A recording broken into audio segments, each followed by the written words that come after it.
whenever we have diseases, nagkakaroon tayo ng problema sa katawan, kailangan ma-repair yan. We call on our stem cells. Okay. But as we grow older, habang tumatanda tayo, pakaunti ng pakaunti ang stem cells natin. Okay? So, by the age of 35, the estimate is that we only have 50% na lang ang ating stem cells. Can you imagine that? 35. Ano nangyari? Parang kailan lang ang dami kong stem cells. 35, lumampas ka lang. Pagdating mo ng 35, 50% na lang ang stem cells ko. Pagdating mo ng senior year, nabigyan ka ng ID, senior, puro discount, pero wala ka na halos stem cells. Okay? So, 90% ng stem cells mo nawala na. So, paano yan, Doc? How will I get all those stem cells? Paano pagka nagkaroon ako ng fracture? Paano nagkaroon ako ng sugat? Yung immune system ko, paano? Kaya tayo, no, as human beings, pagdating ng seniors years, habang patanda, nagiging sakitin na tayo. Okay? Because we have lost a lot of our stem cells. So, the less stem cells we have, the faster we age. Okay? The slower we heal. Okay? Habang tayo tumatanda, mas tumatagal ang ating paghilom ng mga sugat, no? Dati-rati, pagka nag-basketball ka, teenager ka, high school, natapilok ka Aba, after 1 week, balik ka na ulit, basketball. Aba, ngayon, it will take more than a week. No? Bakit? Ang tagal maghilom. Kasi kaunti na lang ang stem cells natin. Okay? Wala na halos. No? Pag nabalian tayo ng buto, ang tagal bago natin alisin. No? And so on and so forth. This is the reason why noong ating COVID pandemic, no, 2 years tayo we were confined, naka-isolate tayo sa ating mga bahay. Ano ang naging patakaran ng IATF? The protocol was that uunahin bigyan ng mga COVID shots, even boosters ng vaccines, no? Sorry. Uunahin yung mga may comorbidities, yung matatanda, yung mga seniors. Bakit? Kasi mahina ang immune system, no? Mahina because we have aged. Nawala na tayo ng stem cells. So ang tanong ngayon natin, paano tayo makakakuha ng stem cells na yan? How can we add stem cells to our system so that we will not be potentially malapit magkaroon ng sakit, ma-infection, no? So, ito ang mga sources ng stem cells, no? Ang sources ng stem cells, saan natin makukuha? Marami, no?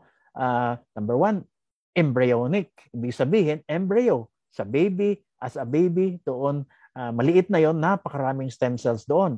Sa cord blood, sa umbilical cord, ang umbilical cord, yun yung galing sa placenta, sa inunan, papunta sa baby, napakaraming stem cells ang cord blood at saka cord tissue.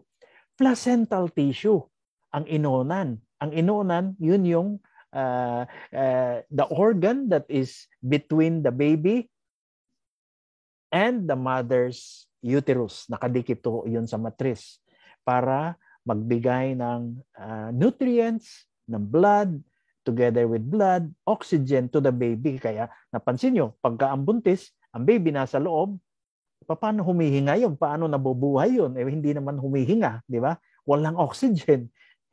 It is because of the blood coming from the mother. Kaya tayo pag huminga, napupuno ng oxygen ang ating baga, dadaan doon ang dugo na walang oxygen. We call venous blood or veins, no? Blood from the veins pupunta sa baga, malalagyan ng oxygen, i-squirt or ipapump ng puso palabas. Isusupply ngayon sa ating mga organs yung may oxygen na dugo. And yung oxygen na yan, na may dugo na may oxygen, pupunta ngayon sa matris para pumunta sa placenta, tutuloy na ngayon sa baby. Okay? Also, sa bone marrow, sa ating mga buto, mayroon doon pagka when we cut, no, pag pinutol ang bone marrow, ang hindi lang may bulalo doon na nakikita natin, no? Taba 'yon, no? Bone marrow, but ang importante, ando doon yung bone marrow, which is the dark part, no? The dark part which has a lot of stem cells, no? As well. Syempre, sa dugo, no? Peripheral blood, no? Marami ring stem cells. And would you believe, ang taba natin, fats, also have stem cells, no? Kaya ang atin yang mga pilosopo nga, doc, yung mga obese, yung mga overweight, di syempre advantage sa atin yun dahil napakarami nilang stem cells, no? That is yun ang pangangatuwiran ng mga who are on the plump side, no? Unfortunately, that is partly true, no? Marami talagang stem cells sa fat. As a matter of fact, ang fat cells, no, has about more than almost 2,000 times na stem cells kesa sa ibang part ng ating katawan.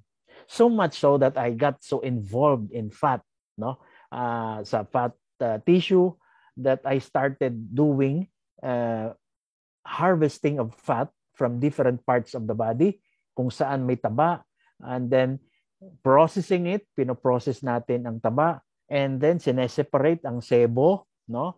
At saka yung fat, tinatapon yon, at ang natitira yung SVF. S, stromal vascular fraction. Nando doon ang stem cells. And I'll show you, I have been doing this stem cell therapy for the past years, no? I would harvest, this is me harvesting, no?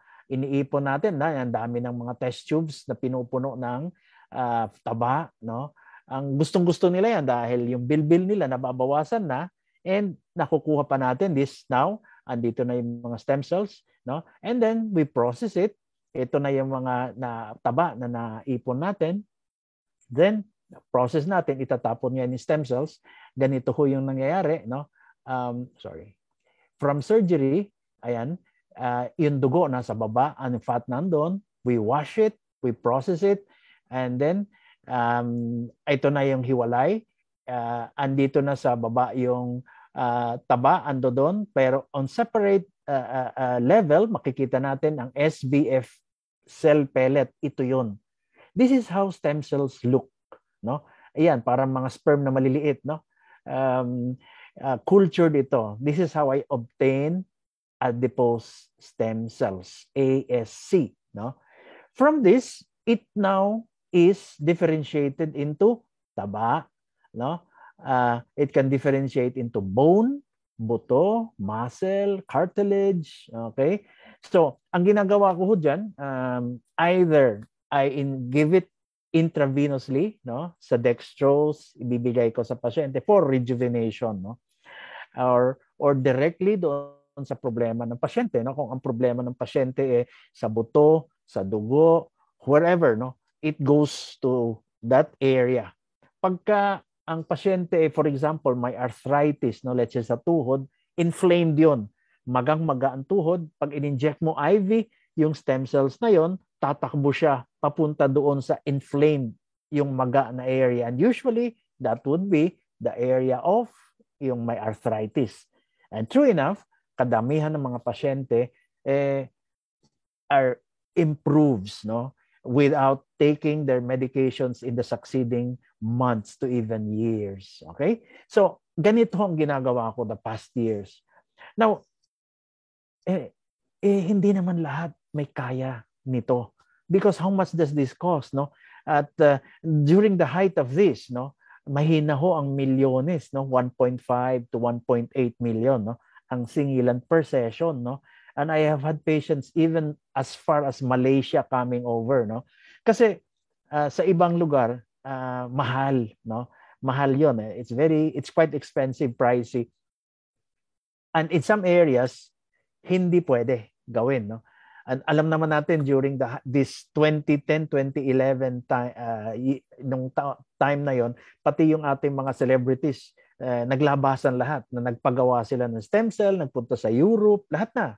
Ano, I think nabasa niyo sila Enrile, no, to name a few, sila Imelda, no. And sila na lang ba ang pwede makakuha ng stem cells, no? Sila lang ba ang tumatanda? Sila lang ba ang nangangailangan ng gano'n? Siyempre, hindi. The answer is, of course, everybody needs that. Now, once I harvest them, I would put them on the face. Notice this, no? Not only pinapupuno ang face nila ng fat, which nawalan ka ng fat, no, sa mukha, nagkakaroon ka ng fat ulit, I put back the fat plus the stem cells, I put back the fat in your breast, in your hands, no, plus stem cells. Ito, inalis natin yung love handles mo, okay, process it, and then put it back doon sa butt mo. This is called the Brazilian butt lift. Tingnan mo ngayon, bagay na yung two-piece sa kanya. We even put it in the private parts of the female, no? Yung wrinkled na siya, nadadagdagan natin ng fat with stem cells. This is the before, this is the after. Even those who need volume sa kanilang male organ, ano? Sa male organs. No? So, may pag-asa doon sa mga nangangailangan ng ganon, no? But sila lang ba ang may karapatan noon, no? Now we come to this point. Of course not. And I said, and I've been saying that all along, napakaswerte ng natin lahat because GFOX and all its board of directors, especially our CEO, had this vision to make opportunities equally available to all, especially to those who cannot afford to go to Europe, to go to stem cell therapists, no, na napaka-expensive, no. They don't have the means. So ito na tayo. We have Elixir Placenta. Now, Elixir Placenta has 3 ways of treating or giving us the benefits through stem cell therapy, DNA therapy, and anti-inflammatory therapy. Okay, himayin natin ito. Let's go to the most important part, which is the stem cell therapy, the first part, no? Now, the stem cell therapy, paano nga ba ito? Ano ba tong stem cell na ito, no? So, look at it this way, no? When there is fertilization, the sperm and the egg will meet. Pagka nag-meet sila, na-fertilize, nagkakaroon ng egg, zygote, ang tawag natin doon. It becomes a fertilized egg, and then it will develop. Okay? 1 week after, okay? 1 week after, the embryo, 1 week old ito, no? Makikita natin na ang embryo pinapalibutan ng cells that will become the placenta. Okay? Yung sa loob na cell, these cells will become the embryo, no? Yung baby, no? Now, itong embryo will further progress into this is how it is, no? Pakikita ko sa inyo. In the 80s, 90s, I was practicing obstetrician, gynecologist. So na-master ko ito, and I went into infertility, kaya I kept talagang everyday kung ilan mga pasyenteng ini-explain ko ito sa kanila, no? Pag dumating ho ang sperm, tatakbo siya, aakyat. It is not enough na meron kang good sperm count. You need the sperm to be mobile, no? Magalaw siya, lumalawit-lawit yung tail niya, it swims upwards and meets the egg dito sa outer 1/3 ng fallopian tube. Ito na siya. Can you see my pointer? I hope you see my pointer. No? So, the ovary releases an egg, na-release na siya, nag-meet sila, na-fertilize, it becomes a zygote, and then 2 cells, nagdi-divide na, nagiging 4 cell, nagiging 8 cell, cell division, alam natin ito, or mitosis, no? It becomes a morula, okay? And then, it becomes a blastocyst. Blastocyst, okay, is about a 200 cell, 150 to 200 cell, okay, na siya. Mag-i-implant na siya dito sa wall ng matris ng uterus, no? Ayan na siya. Nag-implant na yon, no? There it goes, and it implants, okay? And then once it implants, it now becomes, of course, it grows, ayan na, lumalaki siya, andun na yung embryo, andun yung baby, okay? And if you enlarge that, you will see that the baby, okay, andyan yung umbilical cord, no? Nakadikit siya doon sa iyong placenta. Yun ang ating sinasabi kanina. And then, pag adult, the baby is here. You have the umbilical cord. Ayan na yung placenta sa taas, no? Nakadikit doon sa mother's uterus. If you look at the ultrasound, alam natin may mga ganitong ultrasound na pagkabuntis, no? Titingnan natin, may mga 3D, may mga 4D na nga ngayon, no? You will see the baby. You will see the umbilical cord. You will see the placenta up there, no? And then this is how it develops. So, pag malapit na mga anak, ayan na, nagle-labor, andito na yung ulo sa baba, ang placenta nasa taas. You see the placenta, and then the baby is delivered. Ito na, nakalabas. Nakikita niyo yung umbilical cord. Ito yung placenta, nakadikit pa rin. And we all know, doon sa mga nurses, doon sa mga midwives, na naturally, paglabas ng baby, pag pinutol yan, lalabas na rin ang matres, hihilab, magko-contract ang matres para ilabas ang placenta. Lalabas na ngayon ang placenta, no? Naturally, hindi yan pinipuwersa, no? So, to give you a real picture, ito po siya. This is how the placenta looks like paglabas. Okay? Ayan yung baby, nakadikit pa ang inuuna niya. Ayan yung placenta. Ito, makikita nyo, napakalalaki ng ugat, no? Napakalalaki. Big veins, big arteries, no? Go from the placenta because it supplies food, nutrition to the baby. Okay? And it is the lifeline, ika nga, no? Of the baby to the mother. Diyan siya nag-develop. Can you imagine? 9 months lang. Nakita nyo gaano kalaki agad ng buhay na lumalabas sa mother, no? So, basically, ang pwedeng gawin at this time is to remove some blood doon sa cord, sa umbilical cord. Yung dugo, yung kanina sinabi natin cord blood, no? Cord blood, pwedeng napakaraming stem cells dyan. So, yung mga may kaya, kukuha ng dugo from the cord, umbilical cord, and will store it, ilalagay dyan, and put it in a blood unit, no? Blood bank unit for stem cells. Meron kaya diyan sa Pilipinas? Negative, wala ho nun. Ito ba available na nung time natin, nung pinanganak tayo? Wala. And even if it was available, kaya ba natin? Di ba? Wala. Hindi. We are not capable of buying it kahit ako or anybody, no? At that time, wala. So this is available in other countries, no? So they can store the cord blood of a baby for need pag kinailangan niya in the future years later, no? Can you imagine ilang taon yun, no? 60 years, 70 years they have that. But in Korea, noong 80s, they already had stem cell banks, no? Isa ito na meron. Korea, they had a lot already, no? Binabayaran yon. So yung mga mayayaman who can afford, they paid, no, yearly doon sa pwesto na yon. Like pagka meron kang safety deposit box, no, sa bangko para itago yung mga documents mo valuable. Ganyan, every year, you pay for it, no? Ganon din dito. But hindi ito available sa atin. So, what is available is of course the placenta. Ang ginagawa ng placenta, human placenta at that time has ito. It has tissue fragments. Ito yung parts niya. And of course, it has cord blood cells or mesenchymal stem cells, ang placenta. Of course, this is what we were saying a while ago. And of course, the placental extracts. No. So ang placenta, ang mangyayari is the one that has a lot of stem cells. And of course, ito na, we have already studies that show that the deer placenta is the most similar to the human placenta.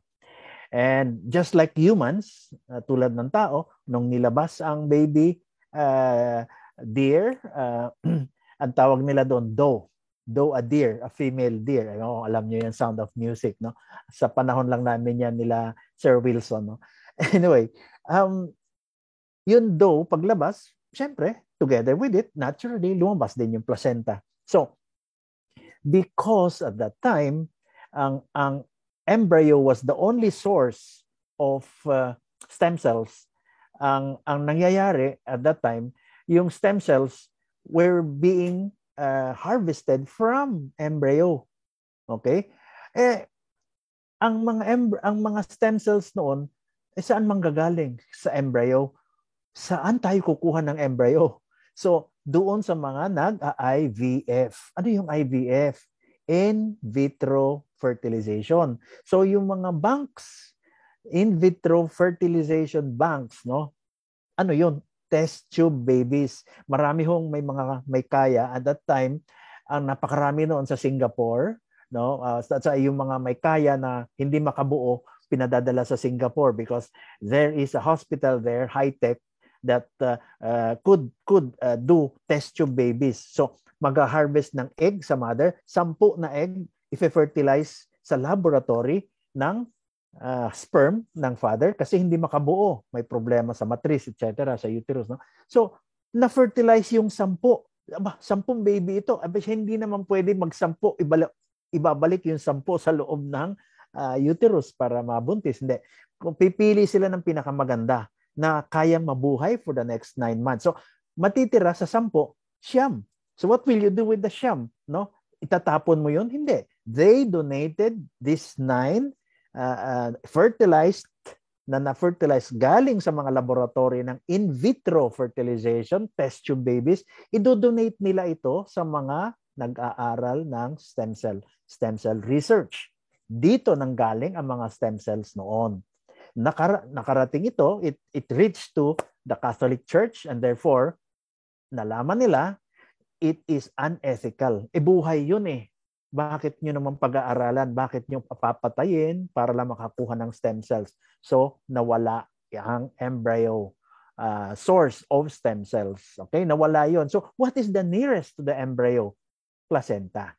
Ito yung nakadikit doon. So, the placenta. So, telling you now na nung ginawa ito, when the placenta was harvested to gather stem cells, there were no deaths, no? Walang pinatay na mga deers o tao, wala dito, no? And as we know, ang sinabi na yan paulit-ulit sa inyo, why the deer in New Zealand? Because in New Zealand, we know it's not polluted, napakaganda ng kanila environment, and they eat their habitats are pristine, no, and walang pollution, no heavy metals, etc. So talagang napaka-fresh ng kanilang environment, and therefore we are getting fresh stem cells from these deers, no. So ang deer na ito, the placenta, contains the following, no. Ayan, no, stem cells, it has growth enzymes, it has vitamins, it has polysaccharides, it has amino acids. Now, sagot ko lang. Somebody messaged me, I cannot recall now, Doc, marami bang protein ang elixir placenta? I didn't ask anymore kasi nagtatanong daw yung kanyang isang end user who would want a high protein supplement. When you look at this slide, you will see, no, of the 5 main components of the deer placenta, amino acids. Ano bang amino acids? No? Amino acids are the building blocks of proteins. Kaya ang sinagot ko sa kanya, of course, yes, maraming proteins ang elixir placenta. Ito, no, amino acids. This is the evidence that it has a lot of proteins. Okay? Okay. Now, going back to it, sinabi natin, no, that New Zealand is the source of the origin of our deer placenta, and southern island pa, no? So talagang it's the least polluted of the islands in New Zealand. I have classmates doon, no, in New Zealand pa, doctors also who are practicing, and wala na siyang ibang pinost kung hindi. Pag nag-post sa kanyang FB, yung ganyan, puro damo, puro ang lalaki ng mga lugar. Ang bahay nila siguro ilang hektarya bago ka makakita ulit ng isang bahay. Puro green, puro parks, that's how New Zealand is. Now, of course, you can go to the city, no? But in these areas, napakadami ng very pristine and very non-polluted areas in New Zealand, no? Now, let me go to the next main component, the raw materials. Of course, we have rhodiola, no? The origin is, of course, sabi na natin, it comes from Germany, one of the best sources of raw materials ng ating elixir placenta. Of course, andyan, it raises the oxygen content in our blood, no? Sinabi ko yan earlier, nasa dugo ang oxygen, no? So it nourishes. Kaya nga ang blood natin habang umiikot sa katawan natin, pumupunta sa liver, sa kidney, sa lungs, sa brain, okay? Pagka walang kulang ang dugo sa ating kulang ang oxygen sa ating dugo, there is less nutrition sa ating mga organs, no? Kaya pagka naubusan ka ng dugo, 'di ba? Nagkaroon ka ng blood loss, no? Yung mga aksidente, we only have more or less about 4 to 5 liters of blood. Pagka lumabas sa inyo 3 litro, 4 na litro, no? This is the reason why bumibilis ang tibok ng puso, no? Automatic 'yan. Bakit bumibilis? Kasi the body needs oxygen, no? It needs to pump blood out. Pabinibibilis niya para pumunta sa different parts ng katawan na kailangan ng oxygen. Kung hindi, mamamatay yung mga organs. Kanya nga, tinatawag na ibang namatay siya dahil sa multiple organ failure. Nag-fail na ang mga organs dahil wala ng oxygen. Dahil wala na umiikot ng dugo. So, increase the oxygen supply capacity to the heart, to the liver, to the kidneys, the microcirculation. Ito yon, si rhodiola. This is what it does to our body, no? It improves our memory and of course our mental performances, no? And it lowers blood sugar levels and blood pressure. Doon pa lang sulit na tayo. Why? Because ang dami nating binibili ng mga gamot para pababain ang ating blood pressure, pababain ang ating blood sugar, and this particular component, no, active ingredient ng elixir placenta helps that. It lowers blood sugar, it lowers blood pressure, no. Hindi lang po siya tumutulong, no, but it really does lower it, no.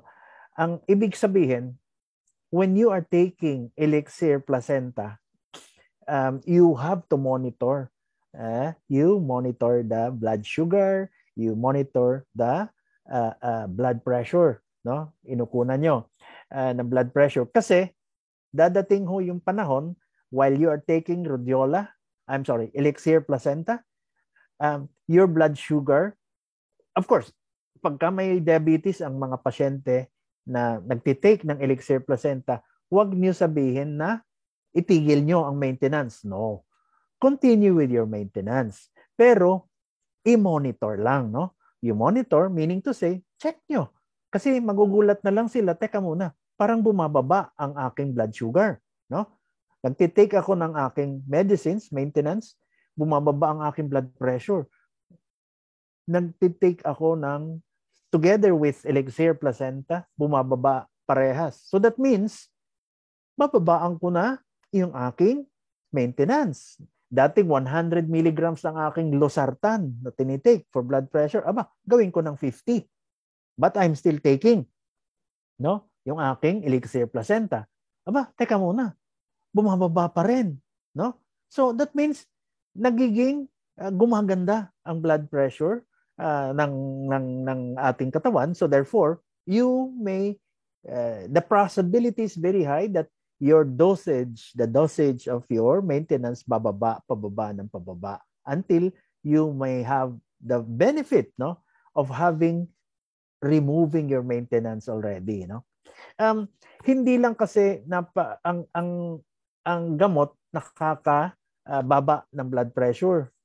No, not elixir, but losartan, for example, it has also other side effects, no? May mga side effects ang mga gamot na tinitake natin, no? But we always weigh, as doctors, as scientists, as researchers, we always weigh benefits against the side effects, no? The bad effects, no? Kung nakakababa ng blood pressure, maganda yun. Ano naman ang negative effects, side effects? Well, marami. One of them, very typical is, for example, sa mga lalaki, nagkakaroon sila ng erectile dysfunction, no? Nagkakaroon sila ng difficulty of erection or maintaining an erection.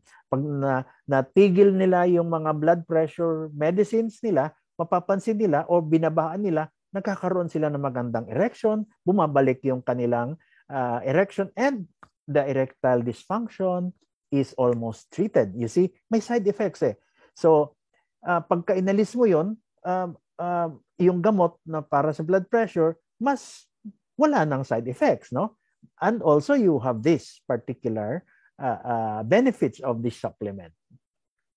Angelica sinensis. It has Angelica sinensis, ang ating origin of the raw material is coming from Taiwan, ano ha?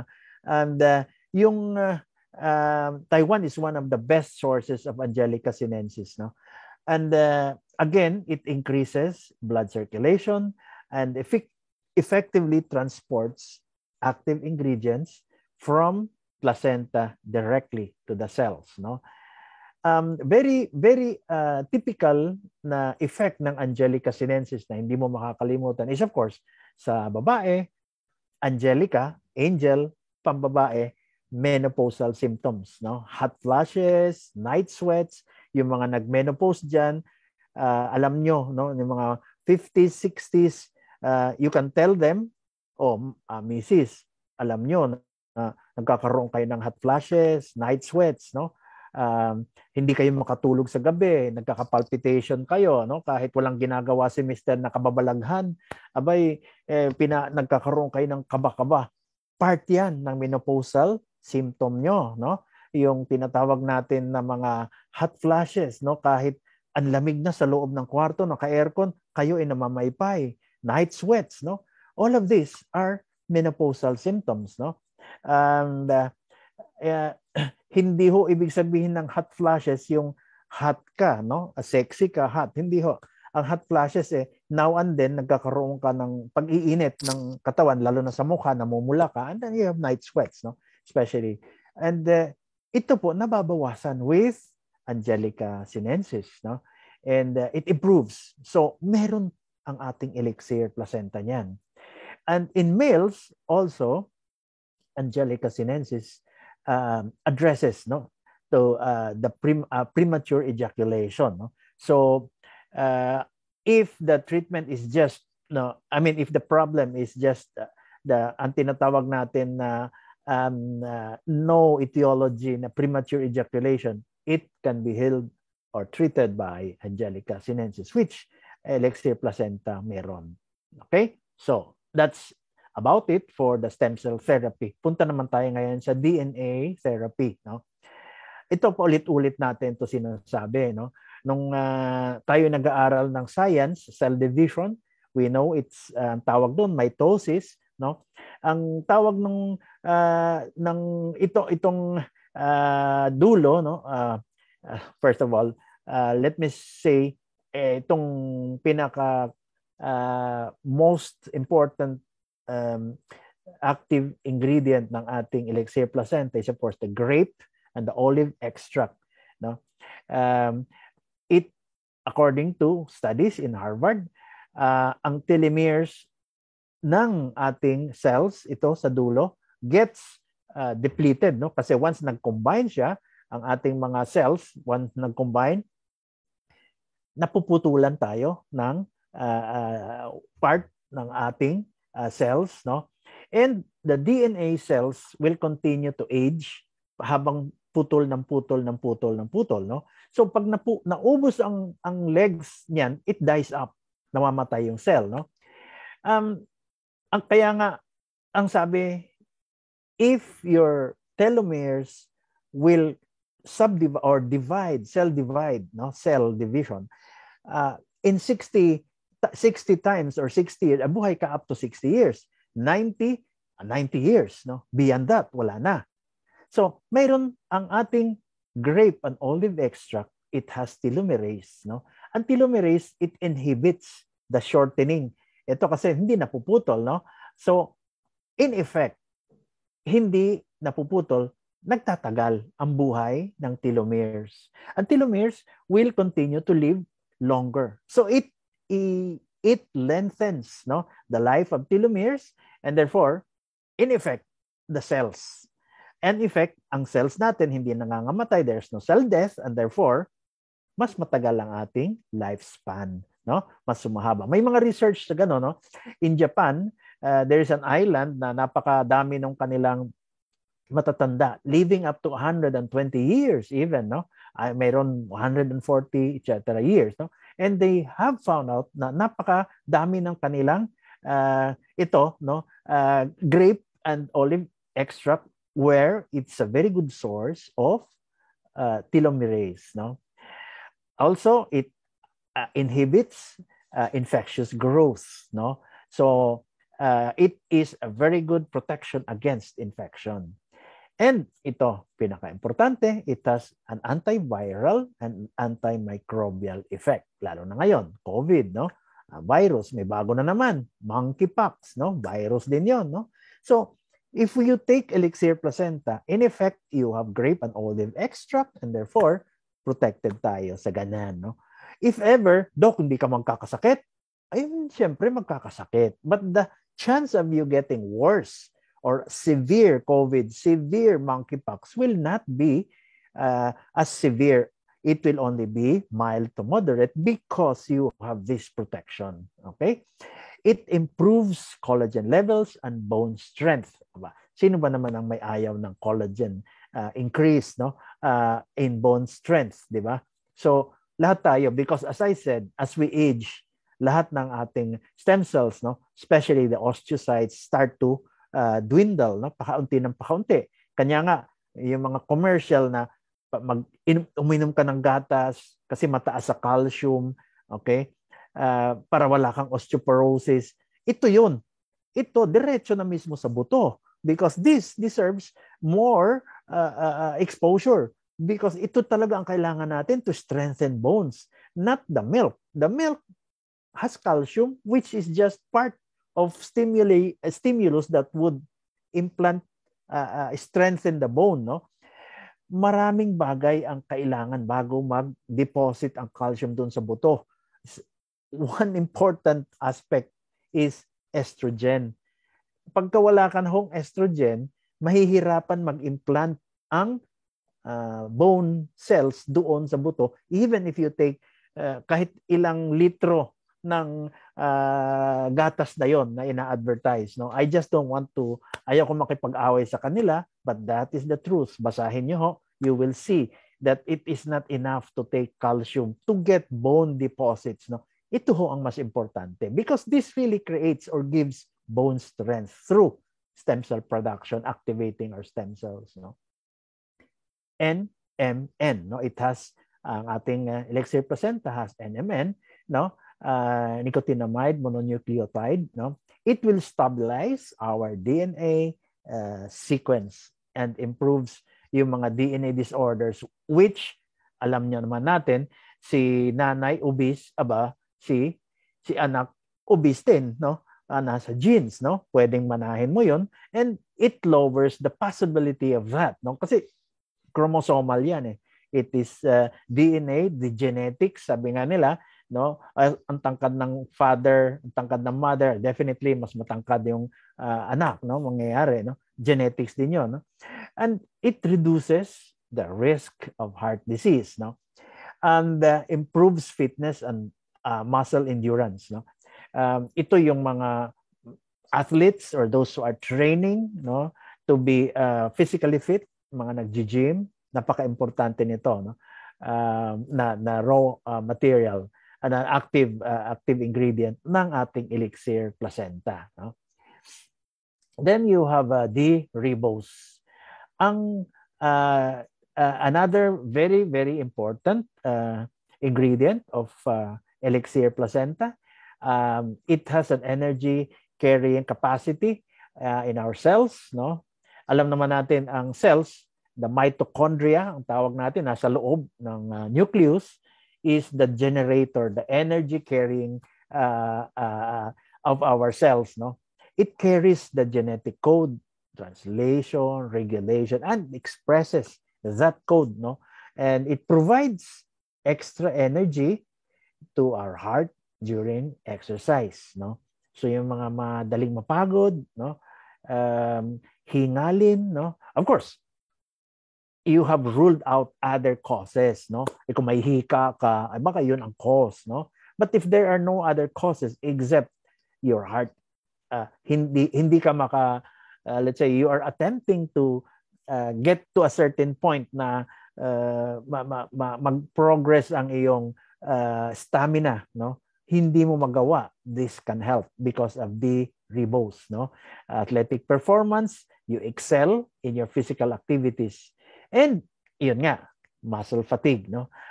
It prevents early muscle fatigue. Hindi naman ibig sabihin na muscle fatigue mo talagang wala na. Prevents. Hindi naman tayo Superman, no? Early muscle fatigue, yung ang bilis mong mapagod, no? Alam mo yun because muscles are hanggang doon, no? Madaling napapagod. It needs oxygen, it needs a lot of things to create energy for your muscles. But early fatigue is prevented. So you can go for more kilometers, go for more counts, no? Go for more weights, heavier, etc. No? So it gives you more leeway to improve your physical activities, no? Okay, MCT or medium chain triglycerides or MCTs, no? Most of this will combine with protein to form free fatty acids, no? And it rapidly oxidizes and decomposes to form ketone bodies, which provide energy for our cells. No, self-explanatory. It provides energy. Of course, obvious that it acts directly on the cells. No, so mas nagtatagal siya. Cell function is enhanced. No, weight loss and improved weight management. Again, medium chain triglycerides or MCTs helps in this, no? And weight loss and weight management, ang hirap kasi madalas makontrol ang ating weight management. Meaning to say, meron tayong we have the will, no? Gusto ko na mag-reduce eh. Pero it's like playing an accordion, liliit, lalaki, liliit, lalaki, no? Even if we have the will, no? Madalas it is because of genetics, no? Nasa DNA mo na yan, na talagang hahanap-hanapin mo ang maya-maya, gutom ka, no? Nasanay ka sa ganun, puno permi ang tiyan mo, no? And it is, sabi nga ng iba, behavioral dynamics, kailangan ayusin mo yung mental. Hindi pa rin eh. Kasi kahit na disiplinado ka, ang hirap, no? Ang hirap labanan ang DNA mo because you are wired, sabi nga nila, no? To be this, no? Ito ka na eh. Mahirap. But you can will it, of course. Doesn't mean that wala nang paraan, no? There is. Ito, Elixir Placenta, can help you make it easier for you to adjust to whatever plan you have, no, to lose weight and improve your weight management. Of course, brain and memory function also, yung mga may dementia, yung mga beginning Alzheimer, it improves this, no? Yung mga sabi nga nila,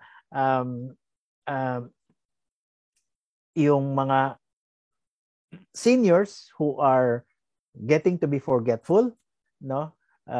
Pupunta daw sa pinto, pagbukas, hindi niya alam kung papasok siya o lalabas. Mayroon naman aakyat sa hagdanan, pagdating sa kalagitnaan, hindi nila alam kung aakyat sila o bababa, no? So, yung mga ganon, actually funny, no? But if you will come to think of it, it's really a lot of things going on in your mind. It's just doing a better brain function and memory enhancement that helps ourselves. No, as when we take elixir placenta, it helps us definitely. Now, the last part of the three is the anti-inflammatory therapy, which of course, ito na yung red ginseng. Of course, saan galing itong raw material? Saan pa? But in South Korea, which is the #1 producer of ginseng, no? It has 13 times higher absorption rate, no? This has passed through trials, no? Pharmacokinetic trials.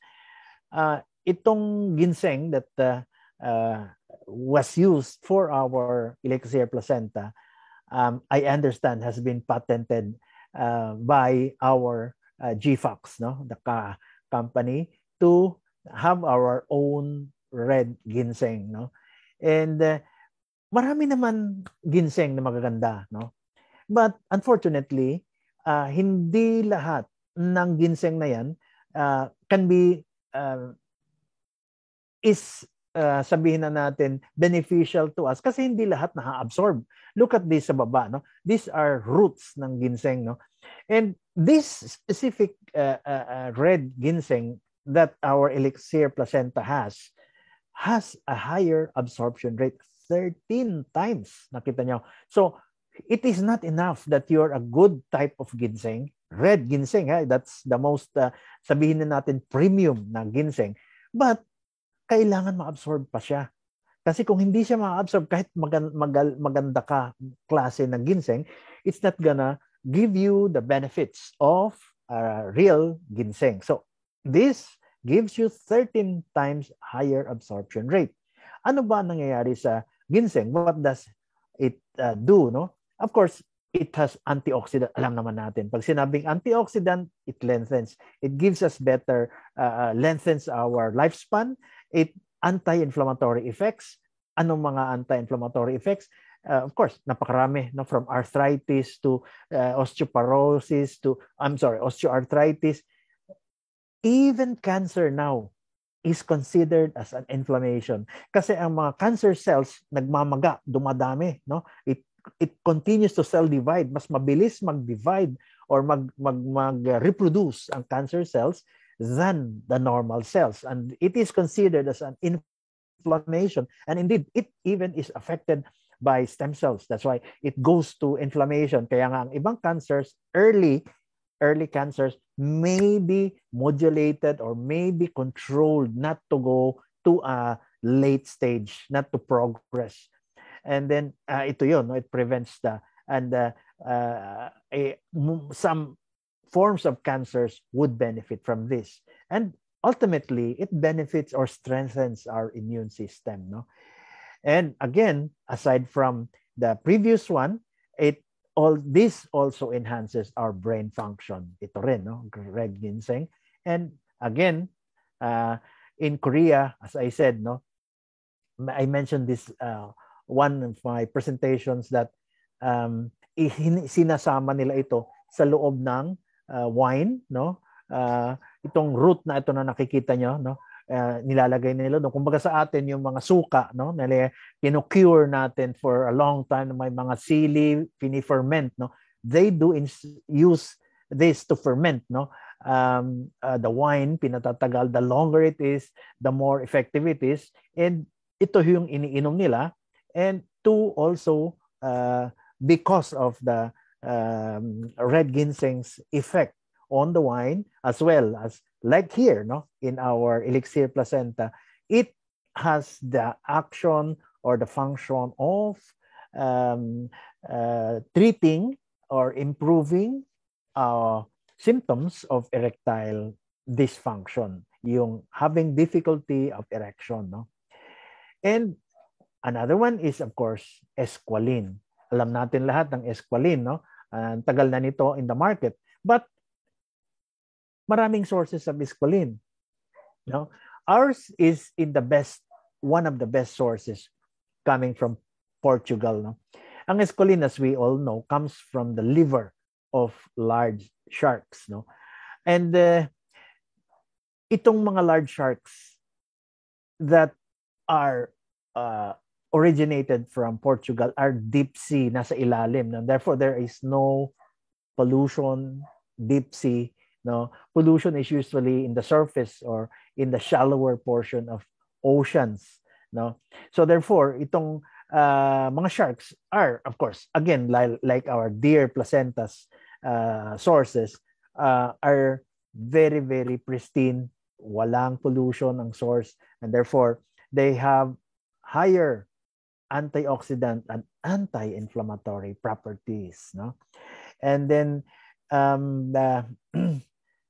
they are used with the usual drugs to treat leukemia. Well, basically, yes, it prevents radiation illness. Itong napaka-importante, no? For those na may cancers, no? Kaya ito, elixir placenta is very much recommended for patients who have cancer, no? Who are undergoing cancer. So, tatlo po ito prevention, treatment, post. Ano yung prevention? Mag-take ka ng elixir placenta to prevent cancer. Okay? It does. There is proof, there is evidence that it prevents cancer.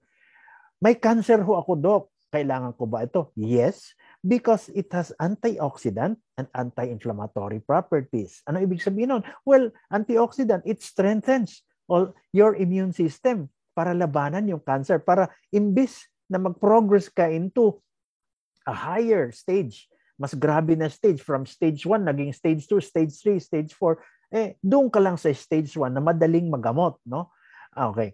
And imbis na mabilis pumunta doon sa ibang higher stages, kung hindi man mabagal, mas nagtatagal ka. Maaabutan mo pa ang iPhone 15, iPhone 16. No? Biro lang ho. Pero it lengthens your, or even controls the progress of your cancer. So, preventive at during the cancer itself and post. Ano ibig sabihin ng post-cancer? May cancer ka na. Inopera ka na. Okay? So, you need to improve or increase your immune system because you are taking chemotherapy.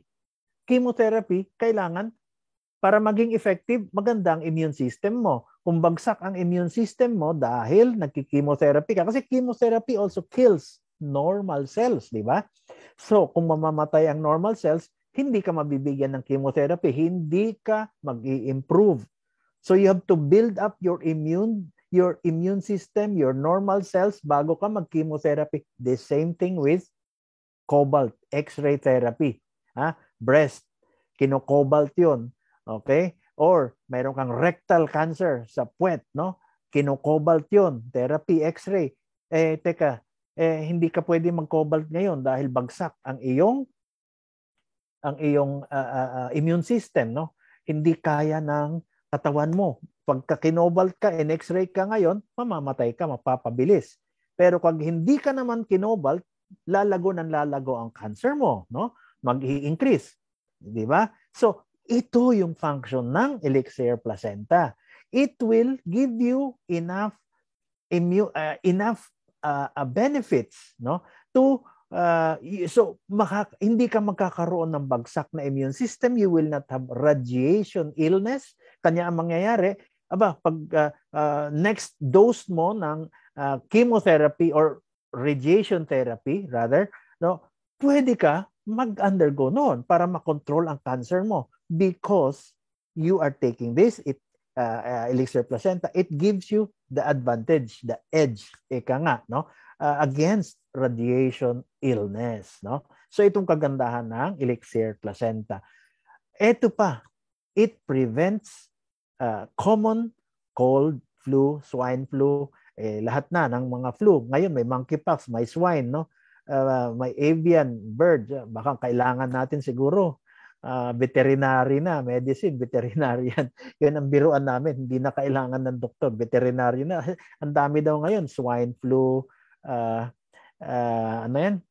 mad cow, monkey, lahat puro hayop ang pinanggagalingan.